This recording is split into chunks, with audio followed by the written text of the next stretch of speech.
Hello dear students, मैं दीपक कुशवाहा अपने YouTube channel आ maths world में आप सभी का स्वागत करता हूं। बच्चों, आज हम आपके लिए समतल चैप्टर का पार्ट 5 लेकर के आए हुए हैं, जो कि इस चैप्टर समतल का अंतिम पार्ट है। इस चैप्टर के हमने आपको 4 पार्ट्स दिए हुए हैं, जिनका लिंक डिस्क्रिप्शन में है। अगर आपने उन चारों पार्ट्स को अभी तक नहीं देखा हुआ है तो उन चारों पार्ट्स को भी ज़रूर देखें, तभी यह चैप्टर आपको पूरी तरह से सही से समझ में आएगा। बच्चों, आज हम इस चैप्टर में, इस पार्ट में और भी कुछ महत्वपूर्ण बिंदुओं की, महत्वपूर्ण हेडिंग्स की चर्चा करेंगे, जिनसे इस बार की परीक्षा में 2 नंबर का एक प्रश्न पूछा जाना पूरी तरीके से निश्चित है। जो पिछली बार आप लोगों की परीक्षाएं हो चुकी हैं, उन सारे परीक्षाओं के पेपर्स को एनालिसिस करने के बाद में हमने ये अनुमान किया है कि इस बार परीक्षा में आज जो हम आपको हेडिंग्स पढ़ाएंगे, उनसे 2 से 3 नंबर के प्रश्न आपसे अवश्य पूछे जाएंगे। तो बच्चों, ये पार्ट्स आपके लिए बेहद महत्वपूर्ण होने वाला है, इसलिए वीडियो को बिना स्किप किए हुए बिल्कुल लास्ट तक देखें, तो ये निश्चित रहेगा कि आप आसानी से 2 से 3 नंबर बिल्कुल आसानी से प्राप्त कर सकेंगे। बच्चों, अगर आप इस चैनल पर अभी नए हैं और अभी तक चैनल को सब्सक्राइब नहीं किया है तो चैनल को सब्सक्राइब कर लें और बगल में घंटे का बटन भी प्रेस कर लें, ताकि हम जब भी कोई न्यू वीडियो अपलोड करेंगे तो उसका नोटिफिकेशन आपको तुरंत प्राप्त होगा। तो आइए बच्चों, ज़्यादा वक्त ना गंवाते हुए आज के इस पार्ट की हम शुरुआत करते हैं, आज की इस क्लास की शुरुआत करते हैं। तो आइए शुरू करते हैं बच्चों। बच्चों, जैसे आपको कोई एक समतल दिया गया है, उस समतल से किसी बिंदु की दूरी आपको बतानी है कि जो बिंदु है उससे इस समतल की दूरी क्या होगी। नहीं समझ पाए? आइए समझाते हैं। हेडिंग है आपकी, किसी बिंदु से समतल की दूरी। बच्चों, जैसे मान लो ये आपका जो बोर्ड है, जो आप देख रहे हैं, ये कोई समतल है और ये कोई एक अभिलंब है इसके ऊपर। मान लो ये अभिलंब ए बी है या पी क्यू है या क्यू पी है। यहाँ पर कोई पॉइंट पी है, इस पी पॉइंट से इस समतल के बीच की जो दूरी है, ये दूरी हमें बतानी है। और ये जो पी क्यू है रेखा, ये इस समतल के ऊपर लंबवत है। मतलब कुछ इस तरीके से कंडीशन है आपकी। ये मान लो कोई A B C D plane है और इस प्लेन पर कोई ये अभिलंब है पी क्यू। इस पी से इस समतल के बीच की दूरी के बारे में हमें बताना है। यहाँ के जो कोऑर्डिनेट दिए गए हैं बिंदु के, वो x1 है, y1 है और z1 है। और इस प्लेन की बच्चों जो इक्वेशन हमें दी गई है वो है ax plus B Y plus में सी जेड प्लस में d इक्वल में 0। तो हमें फिर से बताना चाहेंगे कि इस बिंदु P से इस समतल के बीच की हमें दूरी, लंब दूरी ज्ञात करनी है। तो इसके लिए एक सिंपल सा छोटा सा फार्मूला होता है, जिसको समझना बहुत ही आसान है। देख लीजिए, हमने लिखा हुआ है कि किसी बिंदु P से समतल ax plus B Y plus C Z plus D बराबर 0 की जो लंब दूरी है, उसका फार्मूला होता है P इक्वल टू मॉड के अंदर ax1 plus B Y one plus C Z one plus D upon में A square plus B square plus में सी स्क्वायर। अभी बच्चों, इसके ऊपर हम एक बेस्ट क्वेश्चन आपको कराएंगे, तब आपको आसानी से ये फार्मूला जो है याद हो जाएगा। बस ऊपर हमें समतल की इक्वेशन लिखनी है और नीचे एक्स वाई जेड के जो गुणांक हैं उनका स्क्वायर करना है और ऐड करना है डी को छोड़ के। मतलब सभी का नीचे रख के स्क्वायर नहीं करना रहेगा, आपको रूट निकालना नहीं रहेगा। ऊपर समतल की इक्वेशन और नीचे केवल सी तक की व्यवस्था करनी है हमें। डी को लेफ्ट कर देना है, फिर हम डिवाइड करेंगे और कुछ हमें दूरी मिलेगी। किस तरीके से मिलेगी अभी हम आपको एक क्वेश्चन कराएंगे, तब आपको समझ में आएगा। तो छोटा सा फार्मूला है, आप इसको याद कर लीजिए या समझ लीजिए। बच्चों, आपको जो हम प्रश्न दिए रहेंगे उसमें एक पॉइंट आपको जरूर दिया रहेगा, एक पॉइंट दिया रहेगा और एक समतल की इक्वेशन आपको दी रही होगी। A X plus B Y plus C Z plus D के रूप में रहेगी इक्वेशन जो आपको दी रहेगी।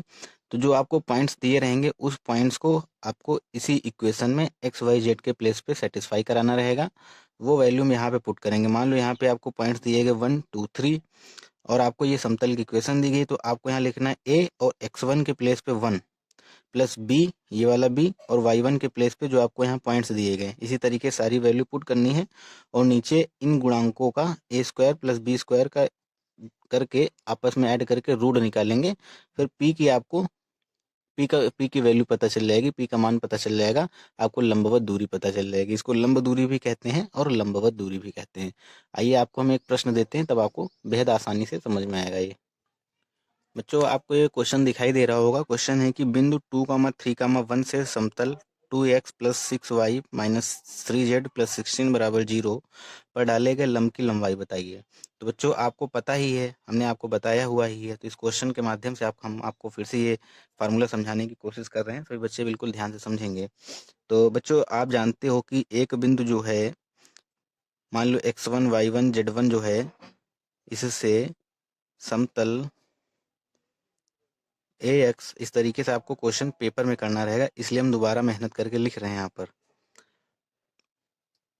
कि जो लंब दूरी है उसका फार्मूला क्या होता है, ऊपर लिखा हुआ यही फार्मूला है। कैसे लिखोगे, मॉड के अंदर ax1 plus by1 plus cz1 plus में d, और नीचे रूट के अंदर a स्क्वायर प्लस में b स्क्वायर प्लस में c स्क्वायर, इस तरीके से होता है। तो बच्चों ऊपर क्या है, ax1 है ऊपर ax1 है, इस तरीके से है। तो यानी कि ये जो वैल्यू लिखी हुई ये समतल की इक्वेशन है, उसी समतल की इक्वेशन को हमें यहाँ पे नोट कर देना है, या फिर आपको इस तरीके से लिखना रहेगा। चूंकि अब लिखिए, इसलिए बिंदु 2,3,1 से समतल, 2 नंबर चाहिए बेटा, तो इस तरीके से इतनी लैंग्वेज आपको लिखनी पड़ेगी। -3z प्लस 16 इक्वल टू 0 पर डाले गए लंब की लंबाई p बराबर, अब बच्चों क्या करना है, हमें ऊपर इक्वेशन नोट करनी है जो दी गई है हमें, ये वाली, यानी कि 2x प्लस में 6y माइनस में 3z प्लस में 16। अच्छा, जब आप ये बात यहाँ पे लिख लेंगे तब बच्चों आपको इस तरीके से नहीं लिखना रहेगा, तब हम सेटिस्फाई कराते हुए लिखेंगे। p बराबर में क्या हो जाएगा, 2, और x के प्लेस पे क्या रखेंगे, 2 प्लस 6, y के प्लेस पे क्या रखेंगे, 3 माइनस 3, z के प्लेस पे क्या रखेंगे, 1, और प्लस में 16, और नीचे क्या हो जाएगा, रूट के अंदर a square plus B square plus C square. A B C की वैल्यू ये दी हुई है, यानी कि 2 का स्क्वायर 4, 6 का स्क्वायर 36, और 3 का स्क्वायर 9। 9 प्लस 4 13, 13 प्लस 36 49, यानी कि नीचे वैल्यू जो आएगी बच्चों वो 7 आएगी। बच्चों मॉड इसलिए लगाते हैं कि जो दूरी होती है वो ऋणात्मक नहीं होती है, और नीचे रूट को जब आप सॉल्व करेंगे तो उसकी वैल्यू आती है प्लस माइनस, तो हमें सिर्फ प्लस रखना है, माइनस को लेफ्ट कर देना है। लेफ्ट के मॉड के अंदर से कोई भी वैल्यू आप बाहर निकालेंगे तो धनात्मक ही निकलती है। इसके बारे में हम आपको किसी दिन डिटेल से समझाएंगे। तो बच्चों ये हो जाएगा ऊपर 4 प्लस 18 माइनस 3 प्लस 16, पूरा बच्चों जो सॉल्व कर लेंगे इसको, तब जो वैल्यू आएगी वो आएगी 35 अपॉन नीचे 7 आएगा। तो यानी कि बच्चों क्या आया, p की वैल्यू कितनी आ गई, 5, p बराबर 5। मात्रक लिख दीजिए या ऐसे रख दीजिए। तो ये आंसर है हमारा, p बराबर में 5। तो आशा करते हैं बच्चों यहाँ तक समझ में आया होगा, बेहद आसान है। अगर आप डायरेक्टली यहाँ फार्मूला लगा देते इस तरीके से तो 2 नंबर मिलना आपको थोड़ा सा टेढ़ा पड़ जाता। एग्जामिनर होगा तो पहले आपका सारा कुछ ही देखेगा कि आपने किस तरीके से इसको लिखा हुआ है, बखान किया है, तो उन सब चीज़ों को समझिए। बच्चों इसके ऊपर बेस्ड हम आपको एक क्वेश्चन दे रहे हैं होमवर्क के लिए, जो कि सभी बच्चों को करना है, करने के बाद हमें सेंड करना है। चलिए बच्चों देते हैं आगे एक क्वेश्चन आपको। बच्चों क्वेश्चन दिया गया है जो कि आपको स्वयं से करना रहेगा। अब क्वेश्चन है कि बिंदु 3,0,2 से समतल 3x plus 4y minus 12z minus 11 equal to 0 पर डाले गए लंब की लंबाई ज्ञात कीजिए। एंड सेकंड क्वेश्चन है बिंदु 2,5,7 से समतल 2x माइनस वाई प्लस जेड प्लस 3 इक्वल टू 0 प्लस डाले गए लंब की लंबाई ज्ञात कीजिए। तो ये 2 क्वेश्चंस हैं, और भी आगे जो हेडिंग्स हम आपको देंगे उन पर भी आधारित हम आपको 2-3 क्वेश्चन देंगे। तो इन सभी क्वेश्चन को सॉल्व करके इनका जो सॉल्यूशन है बच्चों वो आपको या तो व्हाट्सएप पे सेंड करना है, या जो स्क्रीन पर आपको मेल आईडी दिख रही है इस मेल पर आपको मेल सेंड करना है। आइए बच्चों शुरुआत करते हैं एक और महत्वपूर्ण हेडिंग्स की। वो लास्ट हेडिंग है आपके इस चैप्टर की, जिससे भी प्रश्न हो सकता है कि पूछ लिया जाए, या तो इससे या फिर एक आगे जो हम आपको हेडिंग बताने वाले हैं उससे। इन दोनों में से 2 नंबर का एक प्रश्न इस बार की परीक्षा में पूछा जाना बिल्कुल ही निश्चित है। तो सभी बच्चे बिल्कुल ध्यान से समझें और वीडियो के लास्ट तक बने रहें। तो आइए बच्चों शुरू करते हैं। बच्चों नेक्स्ट हेडिंग है दो समांतर समतलों के बीच की दूरी, distance between two parallel planes. मतलब कि दो प्लेन की हमें इक्वेशंस दी गई हैं जो कि समांतर की कंडीशन में समांतर हैं, तो उनके बीच की जो दूरी होगी वो क्या होगी। तो बच्चों जो समांतर समतल होते हैं उनके बारे में हमने आपको डिटेल से पार्ट 2 में बताया हुआ है। अगर आपने वो वीडियो नहीं देखा है तो उसका लिंक डिस्क्रिप्शन में, आप उस वीडियो को जरूर देखें। जो बच्चों जो समांतर समतल होते हैं उस उनके एक्स वाई जेड के जो गुणांक होते हैं वो इक्वल होते हैं। बस D1 D2 की वैल्यू चेंज होती है, बाकी जो एक्स वाई जेड के गुणांक रहेंगे, ए बी सी की जो वैल्यू रहेगी वो बच्चों इक्वल रहेगी। जैसे कि दो समांतर समतल आपको दिए गए हैं, A X plus B Y plus C Z और D1 बराबर में 0, और दूसरा है A X plus B Y plus C Z plus D2 बराबर में 0। यानी कि जो सी तक की व्यवस्था है आपकी, जेड तक की व्यवस्था जो है वो सेम रहेगी दोनों इक्वेशंस में। तो वो इक्वेशन जो होते हैं वो समांतर इक्वेशन कहलाते हैं समतल के। ठीक है, तो इसका फार्मूला होता है P equal to D1 minus D2, या D2 माइनस D1 कुछ भी कर सकते हैं आप, क्योंकि ऊपर मॉड लगा हुआ है इसलिए वैल्यू हमेशा बाहर पॉजिटिव निकल के आएगी। और अपॉन में नीचे क्या है, रूट के अंदर A square plus B square plus में सी स्क्वायर। ठीक है, तो एक क्वेश्चन आपको कराते हैं, बेहद आसान सा है, कुछ भी आपको इसमें रटने की जरूरत नहीं है। बस ऊपर इनके जो D1 D2 है उनको आपस में घटा देना है, और नीचे बस वही जो करते हैं अभी तक आप, रूट के अंदर A square plus B square plus C square plus divide कर देना। सिंपल सा फार्मूला है और सिंपल सा इसका क्वेश्चन होता है। ये क्वेश्चन कराते हैं आपको। मान लो ये आपको क्वेश्चन दिया हुआ है, समतलों 2x plus 3y minus 6z plus 18 बराबर में 0 और 2x plus 3y minus 6z minus 24 बराबर में 0। तो देखने से बच्चों पता चल रहा है कि यहाँ पर जो z तक की व्यवस्था है दोनों में इक्वल है, यानी कि ए बी सी के गुणांक देखो दोनों इक्वल दिखाई दे रहे हैं आपको। जो D1 D2 वही चेंज है, यानी कि पता चल रहा है कि जो समतल हैं समांतर हैं। तो इनके बीच की जो दूरी का फार्मूला ऊपर लिखा हुआ है, तो आप नीचे क्या लिखेंगे, लिखने का तरीका आपका क्या रहेगा, लिखने का तरीका कुछ इस तरीके से रखेंगे कि चूंकि दो समांतर समतलों A X plus B Y plus C Z plus D1 तथा A X plus B Y plus C Z plus D2 के बीच की जो दूरी होती है वो ये होती है, इसलिए समतलों ये और ये के बीच की दूरी P बराबर। फिर ये आप फार्मूला नोट करेंगे, फिर लिखेंगे P। बच्चों D1 क्या है, यहाँ पे 18 है, और दोनों की आप चाहो तो वो तुलना करा लो, किस समीकरण से, इस वाली इक्वेशन से। फिर आपका थोड़ा सा क्वेश्चन और लेंदी हो जाएगा, तो 2 नंबर बिल्कुल आसानी से मिलेंगे, बिल्कुल बिना कटौती के। तो D1 यानी कि 18 माइनस D2 माइनस का माइनस प्लस हो जाएगा 24, और नीचे अपॉन में क्या हो जाएगा, ए स्क्वायर बी स्क्वायर सी स्क्वायर। ए की वैल्यू क्या है, 2 का स्क्वायर 4, 3 का स्क्वायर 9 और 6 का स्क्वायर 36। तो ऊपर बच्चों क्या हो जाएगा 42, और नीचे क्या हो जाएगा वही 49। 49 का मतलब 7 यानी कि 6। ये बच्चों आंसर, बेहद आसान सा इसका क्वेश्चन रहता है, सॉल्व करना भी बहुत आसान रहता है। बस 2 फार्मूले हैं, जो पहले हमने बताया वो उसके लिए था, एक बिंदु से समतल पर डाले गए लंब की दूरी के लिए, और ये बच्चों 2 समांतर समतलों के बीच की दूरी का फार्मूला है। आसानी से आप इसको समझ सकते हैं, और इस तरीके से क्वेश्चन आपसे परीक्षा में पूछे जाते हैं।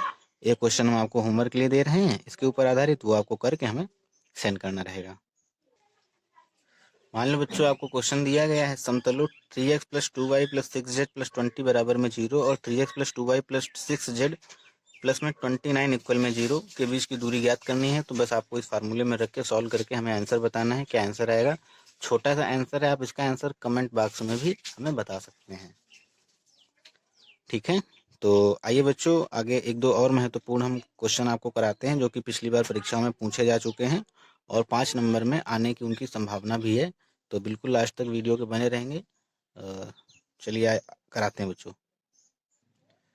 बच्चों एक ये टाइप आपका छूटा जा रहा था, और यह भी बेहद इम्पोर्टेंट टाइप है आपका।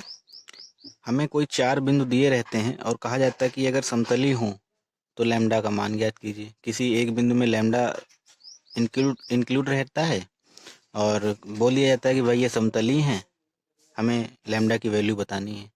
तो इसी तरीके से कुछ एक आपको ये प्रश्न दिया गया है, कह रहे हैं कि यदि बिंदु 4 बिंदु दिए गए हैं, पहला है -1, 4, -3, दूसरा है 3, 2, -5, तीसरा है -3, लैम्डा, -5, चौथा है -3, 2, 1। अगर समतलीय हों तो लैम्डा का मान ज्ञात कीजिए। बच्चों, अगर ये चारों बिंदु समतलीय होंगे तब ये चारों बिंदु जो हैं समतल की इक्वेशंस को सेटिस्फाई करेंगे। कहने का मतलब जब समतल का इक्वेशन रहेगा वो इन चारों बिंदुओं से हो करके जाएगा, इन चारों बिंदुओं को सेटिस्फाई करेगा। यही परिभाषा है समतलीय होने की। तो आइए बच्चों, कैसे करेंगे, बने रहिएगा साथ में। बच्चों, जो हमने आपको बताया हुआ है उस बात को आप नोट डाल के लिख लीजिए कि किसी समतल के चारों बिंदुओं के समतलीय होने का अर्थ है कि दिए गए चारों बिंदुओं से होकर के ही समतल का समीकरण जाता है। चारों बिंदुओं से होकर समतल का समीकरण जाता है, ठीक है। अर्थात चारों बिंदु समतल की समीकरण को संतुष्ट करेंगे। ये बात आप नोट करके लिख लीजिए। तो बच्चों, अब हम आपको इस क्वेश्चन को हल करने की या सॉल्व करने की रूपरेखा पूरी बता दे रहे हैं कि हमें करना क्या रहेगा, हमारा लक्ष्य क्या है। देखो बच्चों, सबसे पहले हम 3 बिंदुओं से होकर के जाने वाले समतल का समीकरण निकालेंगे। समतल का जो समीकरण निकल के आएगा उसमें हम कोई एक बिंदु सेटिस्फाई करा देंगे और मान लो हमारी इक्वेशन बन के आई कुछ इस तरीके से। मान लो हमारी इक्वेशन बन के आती है, मान लो इस तरीके से बन के आई लास्ट, मान लो x + y + z = 0, ये आपकी प्लेन की इक्वेशन बन के आई। तो लास्ट वाले कोई भी बिंदु, मान लो हम 1, 2, 3 इन बिंदुओं से होकर के जाने वाले समतल का समीकरण निकाल लेंगे। निकालने के बाद मान लो हमें ये इक्वेशन मिल गई 3 बिंदुओं से होकर जाने वाले समतल के समीकरण की।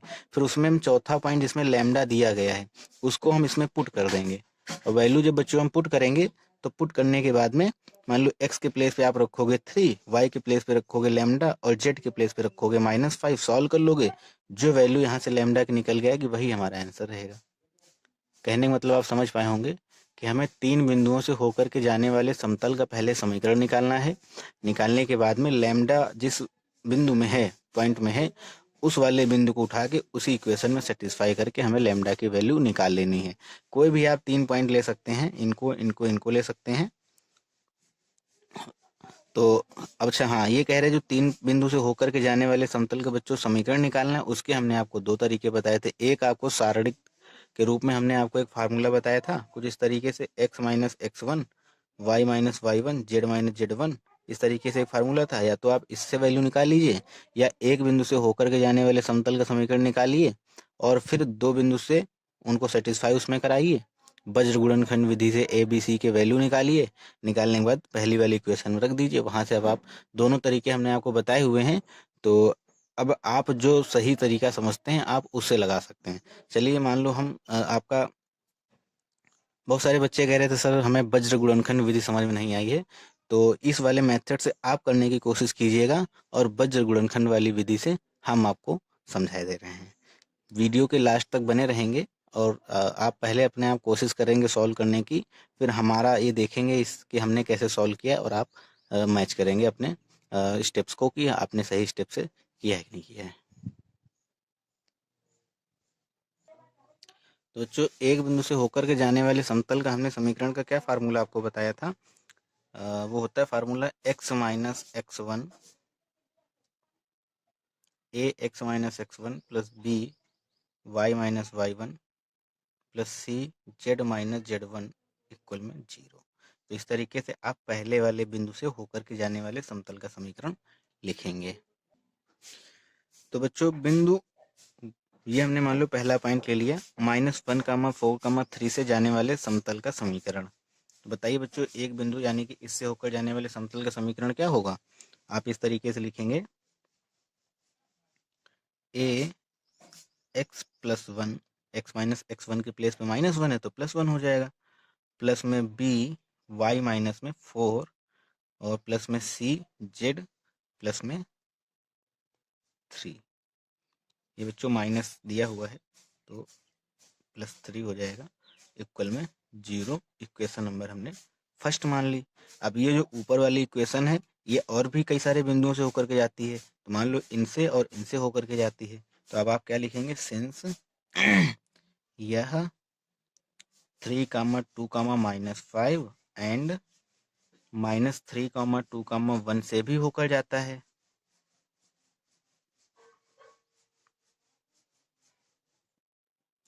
तो बच्चों क्या होगा, इसलिए ये जो पॉइंट्स हैं यहाँ पर इसको सेटिस्फाई करेंगे। यानी कि एक बार x के प्लेस पे आप वैल्यू रखेंगे 3, y के प्लेस पे 2, z के प्लेस पे -5 और दूसरी बार फिर x के प्लेस पे -3, y के प्लेस पे 2 और z के प्लेस पे 1। ABC के फॉर्म में आपको दो इक्वेशंस मिलेंगी। कैसे मिलेंगी देखिए रखते हैं। ऊपर रखेंगे a और x के प्लेस पे 3 और 3 + 1 कितना हो जाएगा 4। सही से लिख दें, नहीं समझ में आ रहा कोई बात नहीं, पूरा हम एक्सपेंशन करके लिखे दे रहे हैं। a x के प्लेस पे 3 और +1 ये वाला, प्लस b y के प्लेस पे 2 और -4, प्लस में c के प्लेस पे -5, सॉरी बच्चों, c as it is, z के प्लेस पे -5 प्लस में 3 इक्वल में 0। इसको सॉल्व करेंगे तो क्या मिलेगा, 3 + 1 4 और a के साथ मल्टीप्लाई 4a, -4 + 2 यानी कि -2, -2 का b से मल्टीप्लाई -2b। इस तरीके से -5 + 3 यानी कि -2, -2 का प्लस के सी से मल्टीप्लाई -2c इक्वल में 0। इक्वेशन नंबर हमें सेकंड मिल गई। इसी तरीके से बच्चों इस वाले पॉइंट को भी हम इसमें सेटिस्फाई करेंगे। तो सब जब सेटिस्फाई करेंगे तो हमें क्या मिलेगा, यही डायरेक्टली हम रखे दे रहे हैं, देख लीजिए आप। ये तो -x के प्लेस पे रखेंगे -3 हो जाएगा, -3 + 1 यानी कि -2 है। तो बच्चों क्या मिलेगा, -2 है। इसी तरीके से आगे रखेंगे तो -2b और आगे रखेंगे तो +4c इक्वल में 0। इक्वेशन नंबर हमें थर्ड मिल गई। अब हम इन दोनों इक्वेशंस को सॉल्व करके किसकी वैल्यू निकालेंगे, a, b और c की। जो वैल्यू हमें मिलेगी उन वैल्यू को हम यहाँ पर पुट करेंगे तो हमें एक इक्वेशन मिलेगी, वही हमारी प्लेन की इक्वेशन होगी। तो बच्चों इसको हम किस विधि से सॉल्व करेंगे, वज्र गुणनखंड विधि से। वज्र गुणनखंड विधि से हल करने पर, ठीक है बच्चों। इसको इन दोनों इक्वेशंस को तो हमने आपको क्या बताया था कि ऊपर लिखते हैं a, फिर लिखते हैं b, फिर लिखते हैं c और नीचे इसके अपॉन लगाते हैं, इसके नीचे लगाते हैं और इसके नीचे लगाते हैं। फिर जो हम a यहाँ लिखे हैं उसके गुणांकों से हमें कोई लेना देना नहीं। a वाले गुणांक को हमने छुपा लिया। जो बच्चे उनका हम क्रॉस मल्टीप्लाई कराते हैं, b के गुणांक का मल्टीप्लाई c के गुणांक से, माइनस करके c के गुणांक का मल्टीप्लाई b के गुणांक से। कैसे कराएंगे देखिए, -2 है यहाँ पे, -2 लिख लिया और इसके c के गुणांक मतलब ऐसे ऐसे गुणा होता है तो क्या हो जाएगा 4 और माइनस में यहाँ लिखिए -2 और ये -2। इस तरीके से b के नीचे बच्चों क्या लिखेंगे, b का छुपा लिया। जो बचा चक्री क्रम चलता है, यहाँ के आगे ये, इसके आगे ये, इसके आगे फिर ये, तो इसको छुपाया तो क्या बचा ये, यानी कि 4 का मल्टीप्लाई किससे करेंगे 4 से, -2 का मल्टीप्लाई किससे करेंगे -2 से। इसी तरीके से c के लिए इसका इससे मल्टीप्लाई करेंगे, क्या आएगा 4 -2, इसी तरीके से माइनस का -2 ठीक है बच्चों, सॉल्व कर लीजिए।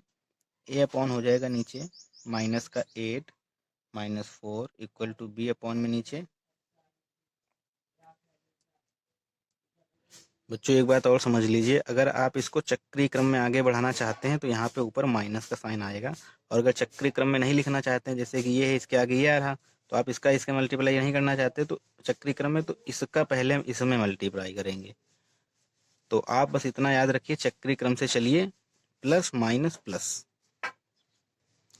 तो यहाँ क्या हो जाएगा, ऊपर -b, ये 16 और प्लस का 4,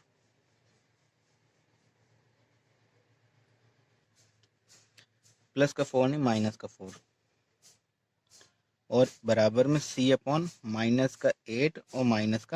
तो बच्चों यहाँ से क्या मिलेगा हमें, a अपॉन -12 मिल जाएगा, बराबर में माइनस माइनस माइनस नीचे कर देंगे तो b अपॉन में माइनस का यहाँ भी 12 हो जाएगा, और वहाँ पर c अपॉन माइनस का यहाँ भी क्या हो जाएगा 12 हो जाएगा। ये सब कुछ मान लिया कि हमें के बराबर दिया गया, इस सारा कुछ हमने के बराबर मान लिया। तो यहाँ से ए की वैल्यू क्या मिलेगी हमें, ए की वैल्यू मिलेगी -12k, बी की वैल्यू क्या मिलेगी -12k, सी की वैल्यू क्या मिलेगी -12k। तो ए बी और सी की जो वैल्यू हैं बच्चों, उनको हम इक्वेशन नंबर फर्स्ट में रखेंगे। लिख लीजिए, पुट इन 1। वैल्यू जब हम पुट करेंगे तो क्या मिलेगा, -12k ब्रैकेट के अंदर x+1 -12k ब्रैकेट के अंदर y-4 और -12k z+3 इक्वल में 0। सभी में -12k कॉमन दिखाई दे रहा है, सभी को बराबर के उस साइड भेज देंगे। तो क्या बचेगा, x+1 plus y-4 plus z+3 बराबर में 0। तो बच्चों क्या आएगा यहाँ से, x plus Y plus z, और ये 3 1 4 और 4 से 4 कैंसिल हो जाएगा तो 0 हो जाएगा। तो क्या इक्वेशन मिली हमें, x plus Y plus Z बराबर में 0, इक्वेशन नंबर 4। यही समतल की इक्वेशन है। अब यहाँ पे लिख लीजिए, सिंस बिंदु, कौन कौन से बिंदु, -1, -4, -3, 3, -2, -5, -3, लैम्डा, -5 एंड -3, 2, 1 समतलीय हैं। तो बचा हुआ बिंदु, कौन सा बचा हुआ बिंदु है, चौथा बिंदु कौन सा बचा हुआ है, ये वाला -3, लैम्डा, -5 समीकरण 4 को क्या करेगा बच्चों, संतुष्ट करेगा। इस तरीके से लैंग्वेज आपको ब्लैक पेन से अपने एग्जाम में लिखना रहेगा। तो बच्चों संतुष्ट करेगा, तो x के प्लेस पे क्या रखेंगे, -3, y के प्लेस पे क्या रखेंगे, लैम्डा, और z के प्लेस पे -5 इक्वल में 0। तो यहाँ से लैम्डा की वैल्यू क्या हो जाएगी बच्चों, 8 प्लस का। यही बच्चों आंसर है हमारा। आशा करते हैं कि सभी बच्चों को समझ में आया होगा। बेहद आसान क्वेश्चन था, आप नोट कर लीजिए या स्क्रीनशॉट ले लीजिए। तो बच्चों आज से जो है ये चैप्टर हमारी तरफ से ख़त्म हुआ। आप इसके क्वेश्चंस अपने स्वयं से लगाइए। अभी हम आपको होमवर्क में, ये जो सामने स्क्रीन पे आपको एक्सरसाइज दिख रही है, ये आपको वीडियो पॉज करके देखना है। सारे क्वेश्चंस इसके आपको लगाने हैं, और लगाने के बाद में हमें व्हाट्सएप या मेल आईडी पर मेल करना है। फिर हम आपको बताएंगे कि कौन सा क्वेश्चन आपने सही किया और कौन सा गलत किया। तो आज के वीडियो में बच्चों बस यहीं तक। अगर आपने अभी तक वीडियो को लाइक नहीं किया है तो वीडियो को लाइक करें, और चैनल को सब्सक्राइब नहीं किया है तो चैनल को सब्सक्राइब करें। और अगले टर्न पे हम एक नए चैप्टर की शुरुआत करेंगे। उस चैप्टर का नाम रहेगा स्ट्रेट लाइन, यानी कि सरल रेखा। तो बच्चों बिल्कुल साथ में बने रहिएगा। सरल रेखा से भी परीक्षा में प्रश्न जो है 5 नंबर में हमेशा पूछे जाते रहे हैं। तो अगला चैप्टर भी आपके लिए बेहद महत्वपूर्ण है। तो सभी बच्चे बिल्कुल जुड़े रहेंगे हमसे, और इस वीडियो को देखने के लिए सभी बच्चों को बहुत बहुत धन्यवाद।